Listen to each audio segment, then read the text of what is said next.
اور نقصان دہ اشیاء سے ہمیشہ دور رہے۔ یہی وجہ ہے کہ حضرت یعقوب علیہ السلام نے یہ جاننے کے باوجود کہ تمام چیزوں میں مؤثر حقیقی اللہ تعالیٰ ہی ہے، لیکن اللہ تعالیٰ کی مرضی سے ہی ظاہری اسباب پر عمل فرمایا۔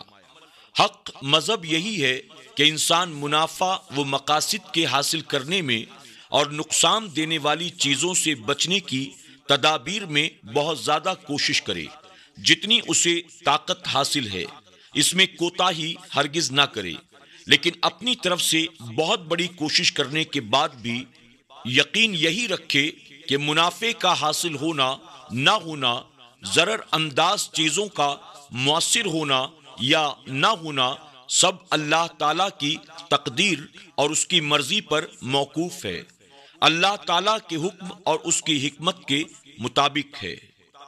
بنیامین کی یوسف علیہ السلام سے ملاقات۔ اور جب پہنچے یوسف علیہ السلام کے پاس تو یوسف علیہ السلام نے جگہ دی اپنے پاس اپنے بھائی کو۔ اس سے فرمایا، میں تمہارا بھائی ہوں، نہ غمزدہ ہو جو یہ کیا کرتے تھے۔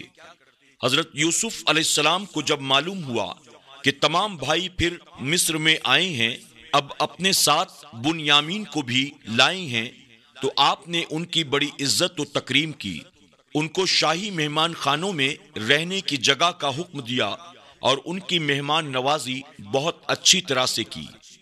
حضرت یوسف علیہ السلام کے بھائیوں نے آپ سے ملاقات کے دوران بتایا، یہ وہ ہمارا بھائی ہے جسے آپ نے لانے کا حکم دیا تھا، ہم ساتھ لیے آئے ہیں۔ آپ علیہ السلام نے فرمایا، تم نے بہت اچھا کیا، اب میرے پاس بھی جو غلہ ہے وہ دینے میں کوئی کسر نہیں ہوگی۔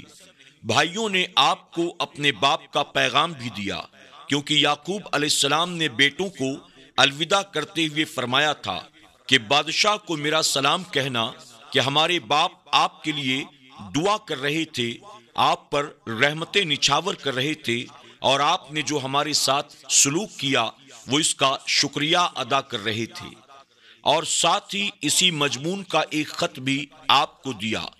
خط کو پڑھتے ہوئے یوسف علیہ السلام آپ دیدہ ہو گئے، لیکن اپنے جذبات کو قابو میں رکھا تاکہ بھائیوں پر کچھ بات ظاہر نہ ہو۔ رب تعالیٰ کی طرف سے ابھی ظاہر کرنے کا حکم نہیں آیا تھا۔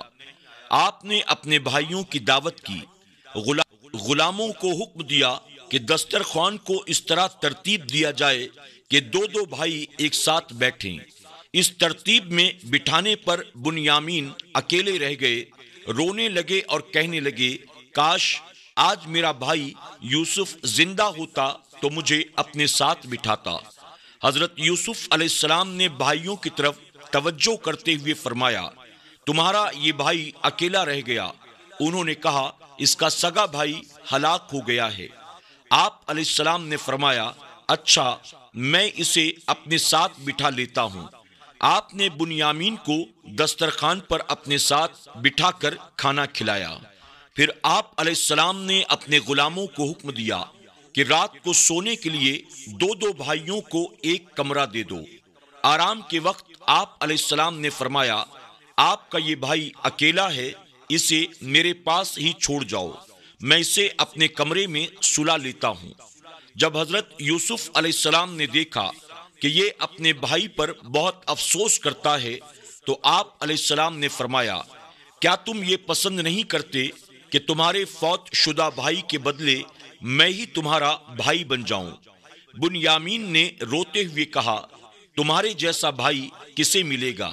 یعنی اتنے شفیق اور مہربان ہو، وہ شخص کتنا ہی خوشبخت ہوگا جسے تمہارے جیسا بھائی مل جائے، لیکن تم راحیل اور یعقوب علیہ السلام کے بیٹے تو نہیں ہو، میں تو اس کے لیے رو رہا ہوں جو میرے باپ اور میری ماں کا بیٹا تھا۔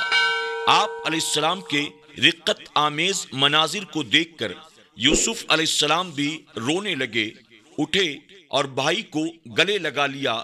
اب پہچان کرانے کا وقت آ چکا تھا، اس لیے اپنے بھائی کو بتایا، بے شک میں ہی تمہارا بھائی یوسف ہوں۔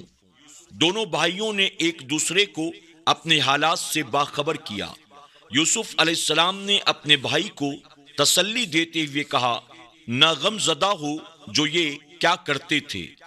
اصل میں یوسف علیہ السلام چاہتے تھے کہ بھائی کے دل میں دوسرے بھائیوں کے خلاف ذہن میں کوئی بات نہ رہے، کیونکہ آپ کے دل میں بھائیوں کے خلاف کوئی عداوت باقی نہیں تھی۔ آپ علیہ السلام کا دل بھائیوں کے حق میں مکمل طور پر صاف ہو چکا تھا۔ دراصل اب بھائی بھی وہ جوانی کے عمر والے حاسد اور ظالم نہیں تھے، بلکہ وہ بھی کافی حد تک نیک ہو چکے تھے۔ حضرت یوسف علیہ السلام تو شروع ہی سے اپنے بھائیوں کے حق میں دعا گو تھے۔ میرے پیارے آقا علیہ الصلوۃ والتسلیم کے پیارے دیوانوں، خاتون جنت حضرت فاطمہ الزہرا رضی اللہ تعالی عنہا کی کنیزوں، آج کے درس میں بس اتنا ہی۔ انشاءاللہ اس کے آگے کے واقعات ہم کل کے درس میں سماعت کریں گے۔ زندگی رہی تو کل پھر آپ سے ملاقات ہوگی۔ تب تک کے لیے ہمیں اجازت دیں، اپنا خیال رکھیں اور اپنی دعاؤں میں ہمیں ضرور یاد رکھیں۔ السلام علیکم ورحمۃ اللہ وبرکاتہ۔